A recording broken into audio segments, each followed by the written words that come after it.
दोस्तों, sting energy drink ने कुछ ही अरसे में हमारे मुल्क में एक बड़ी मार्केट बना ली है। इस वीडियो में मैं आपको ना सिर्फ ये बताऊंगा कि स्टिंग फैक्ट्री में कैसे बनती है, बल्कि मैं आपको कोका कोला की फैक्ट्री भी लेकर चलूंगा। दोस्तों, स्टिंग दरअसल पेप्सी की एक प्रोडक्ट है। पेप्सी ने इसको सबसे पहले 2002 में वियतनाम में लॉन्च किया था। उसके बाद स्टिंग पाकिस्तान और इंडिया में भी लॉन्च हुई। पाकिस्तान में स्टिंग 2010 में आई थी। दोस्तों, स्टिंग को बनाने के लिए सबसे पहले तो फैक्ट्री में कार्बोनेटेड वाटर तैयार होता है। इसके लिए पानी की क्वालिटी का बहुत ध्यान रखा जाता है कि पानी में कोई बैक्टीरिया मौजूद ना हो।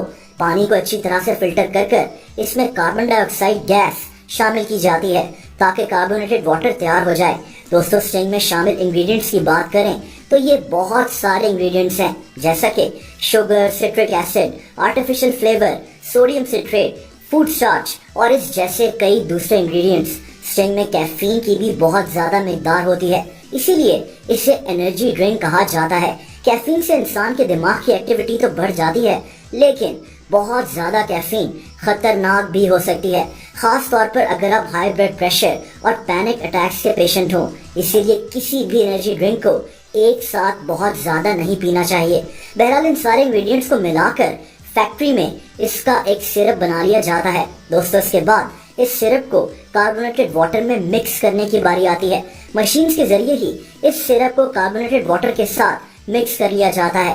फैक्ट्री में ही स्टिंग की क्वालिटी की चेकिंग भी की जा रही होती है। दोस्तों, अब बारी आती है स्टिंग को बॉटल्स में फिल करने की। बारी बारी मशीन के जरिए बॉटल्स में स्टिंग को भरा जाता है। इसके बाद स्टिंग से भरी हुई बॉटल्स एक कन्वेयर बेल्ट पर जा रही होती हैं और दूसरी तरफ एक मशीन पर स्टिंग पर लगे लेबल्स तैयार होते हैं, जैसा कि आप देख सकते हैं।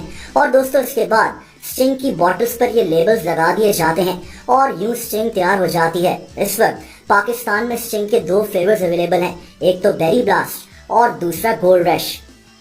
अब चलते हैं कोका कोला की फैक्ट्री की तरफ। दोस्तों, कोका कोला दुनिया में सबसे ज्यादा बिकने वाली सॉफ्ट ड्रिंक है। कोका कोला 200 से ज्यादा ममालिक में अवेलेबल है। हर दिन दुनिया में 2 अरब कोका कोला की बॉटल्स बिकती हैं। इस वीडियो में मैं आपको बताऊंगा कि कोका कोला फैक्ट्री में कैसे बनती है, लेकिन उससे पहले थोड़ी सी बात करेंगे कोका कोला की तारीख पर। कोका कोला बनाई किसने? ये पहले एक दवाई क्यों होती थी? दोस्तों, 1880s में अमेरिका में लोग डॉक्टर्स के पास जाने के बजाय अपने घरों में ही खुद का इलाज कर रहे थे। इसी दौर में कई केमिस्ट इस चीज का फायदा उठाकर अपनी अपनी दवाइयां बनाकर लोगों को बेच रहे थे।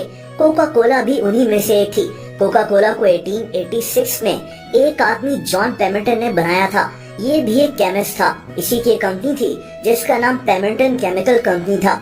जॉन पेमिल्टन का दावा था कि कोका कोला से बहुत सारी बीमारियों का इलाज हो सकता है, जैसा कि सर दर्द या फिर पेट का दर्द। और इसी तरह वक्त गुजरने के साथ साथ कोका कोला मशहूर होती गई। 1891 में एक आदमी ऐसा ग्रिग्स ने कोका कोला को खरीद लिया था। आज यही कोका कोला दुनिया की सबसे ज्यादा बिकने वाली सॉफ्ट ड्रिंक है। दोस्तों, बात करते हैं कि कोका कोला फैक्ट्री में तैयार कैसे होती है। दोस्तों, कोका कोला को बनाने के लिए एक खास किस्म का बेवरेज कॉन्सेंट्रेट तैयार किया जाता है, लेकिन इसको बनाने का फॉर्मूला एक सीक्रेट है। ऐसा सीक्रेट जो कोका कोला को फैक्ट्री में तैयार करने वाले लोग भी नहीं जानते। ये बेवरेज कॉन्सेंट्रेट कहाँ तैयार होता है, ये भी कोका कोला ने दुनिया को नहीं बताया हुआ। कोक की बोतल पर इसको नेचुरल फ्लेवर लिख दिया जाता है। कोका कोला का कहना है कि ये फॉर्मूला मुख्तलिफ प्लांट्स और सब्जियों से बनाया जाता है, लेकिन इसमें असल में डलता क्या है ये सिर्फ कुछ खास लोग ही जानते हैं। ये कॉन्सेंट्रेशन दुनिया भर में कोक की 1000 से ज्यादा फैक्ट्रीज में भेज दिया जाता है। दोस्तों, अब कोक में 90% पानी होता है और यही पानी कोक को बनाने के लिए बहुत अहम भी है। ये पानी हर फैक्ट्री में अलग अलग जगह से आता है, इसीलिए जरूरी ये होता है कि कोक की हर फैक्ट्री में इस पानी की क्वालिटी एक जैसी हो। इसके लिए कोक की फैक्ट्री में पानी को सैनिटाइज किया जाता है और फिर नैनो फिल्ट्रेशन के प्रोसेस से गुजारा जाता है ताकि कोक की हर फैक्ट्री में पानी एक जैसा ही हो। दोस्तों, इसके बाद कोक की फैक्ट्री में एक मशीन में एक कोड एंटर किया जाता है और पानी इस मशीन में लगे ब्लेंड टैंक में गिरना शुरू हो जाता है। इसके बाद कोक के तीसरे अहम इंग्रेडिएंट स्वीटनर पानी और उसी सीक्रेट कॉन्सेंट्रेशन को मिलाने की बारी आती है। दोस्तों, दुनिया के कई मुल्कों में कोक स्वीटनर के तौर पर चीनी का इस्तेमाल करता है, लेकिन कुछ मुल्कों में जैसा कि अमेरिका में चीनी के बजाय हाई फ्रुक्टोज कॉर्न सिरप का इस्तेमाल किया जाता है, क्योंकि ये अमेरिका में आसानी से मिल जाता है और इनको सस्ता भी पड़ता है। कोक की फैक्ट्री में हजारों लीटर्स बड़े टैंक्स मौजूद होते हैं, जिनमें पानी, स्वीटनर और कोक के उसी सीक्रेट कॉन्सेंट्रेशन को मिला लिया जाता है और इसके बाद इसके अंदर CO2 गैस को पंप इन कर लिया जाता है और अब कोका कोला तैयार हो जाती है। दोस्तों, इसके बाद टेस्टिंग की बारी आती है।